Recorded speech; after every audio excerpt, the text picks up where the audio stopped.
शिक्षक शिक्षिकाओं की आवश्यकता है कक्षा 9 से 12 तक। कम फीस, अनुभवी शिक्षकों द्वारा अध्यापन, खेल का मैदान, सुसज्जित लैब, कमजोर बच्चों पर विशेष ध्यान, शासन के अनुसार किताबें फ्री। माँ जिंदा होते हुए भी अपने 2 बेटों की शादी में शामिल ना हो पाई। 10 वर्ष से भटक रही थी बुजुर्ग भागवत अम्मा, घर से बिछड़ गई थी। मैंने जब अम्मा के छोटे बेटे से बात करवाई तो दोनों रोने लगे। बेटा बोला कि सपना तो नहीं देख रहा। बात 2022 सितंबर माह की है। गुना से 15 किलोमीटर दूर बरखेड़ा गांव में अम्मा की सूचना मिली कि बस स्टॉप के अंदर अम्मा कई महीनों से रह रही है। आसपास के लोग खाने दे रहे हैं, वहीं कुछ भी नहीं बोलती हैं। वहीं मैं एक बार लाने में विफल रहा और दूसरी बार अम्मा से बोला घर चल रहे हैं। अम्मा उठकर खुद ही गाड़ी में बैठ गई। अम्मा को 3 दिन गुना में रखा। धीरे डोंगर ने बताया कि फिर ललितपुर बताया और हम अम्मा के घर तक पहुंच गए। जैसे ही मैं अम्मा के छोटे बेटे को फोन लगाया तो मैंने कहा ये तुम्हारी अम्मा है। तो होश को बेटा बोला ये तो मेरी अम्मा है।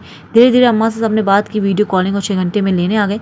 अम्मा को उनकी देवर 3 लड़के लेने आए और अम्मा भी बहुत खुश हुई। बेटों ने बताया कि 10 वर्ष से लापता थी।